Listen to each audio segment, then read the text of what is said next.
300克温水，加入10克白糖促进发酵，再加入5克酵母，充分搅拌至溶解。倒入500克普通面粉中，搅拌成稠糊状。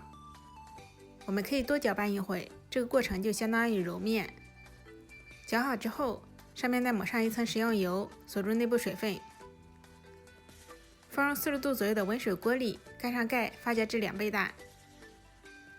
今天花了15块钱买了1斤核桃，然后我们把皮去掉，然后把它给掰成小块，放入平底锅内小火炒熟。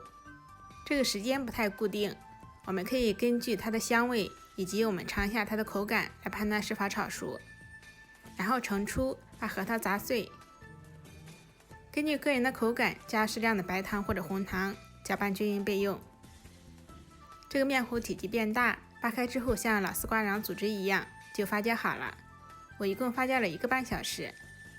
案板上抹上一层食用油，把发好的面糊拿过来，我们不用揉，直接整理成长条，分成8个剂子。然后剂子再沾上一层干面粉，这样可以防粘。我们整理一下形状，拍扁，包上红糖核桃馅，用包包子的方式进行收口。捏好之后整理一下形状。电饼铛选馅饼模式，刷少许油，放入做好的饼皮，上面再刷上一层油，锁住内部水分，盖上盖烙4分钟，然后翻下面，盖上盖再烙4分钟。饼的2面金黄，按压可以快速回弹就熟透了。这样做的饼子又软又香，而且特别营养，喜欢赶紧试试吧。